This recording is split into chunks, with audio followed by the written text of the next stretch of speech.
Samson's story begins with a divine prophecy. An angel of the Lord appeared to Manoah's wife, a woman who had been barren, and told her that she would give birth to a son.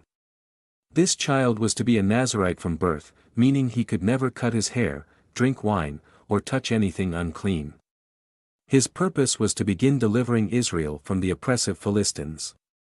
As foretold, Samson was born, and the Spirit of the Lord blessed him, making him the strongest man in Israel.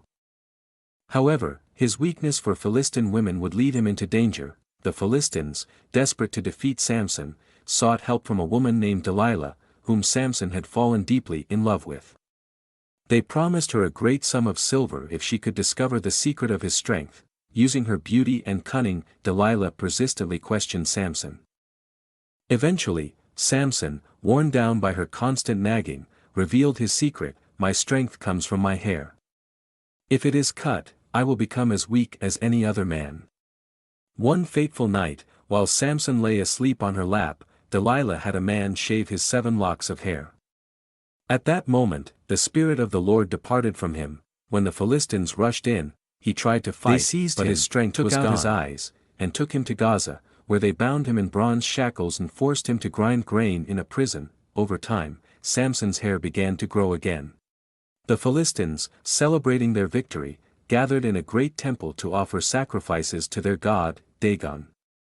They brought Samson out to mock him. Unbeknownst to them, Samson whispered a final prayer. "O Lord God, remember me, I pray. Strengthen me just once more, so that I may take vengeance on the Philistines for my 2 eyes." With renewed strength, Samson braced himself against the temple's pillars and pushed with all his might. The building collapsed, killing thousands, including himself. In his death, Samson defeated more Philistines than he had in his entire life, proving that God's purpose would still be fulfilled, even through his brokenness. Samson's life was one of great triumphs and tragic mistakes. Though he strayed from God's path, in the end, he fulfilled his divine calling. His story serves as a reminder that even our greatest strengths can become weaknesses if we are not careful, and that God's power is still at work even in our failures. If you enjoyed this story, kindly like and subscribe.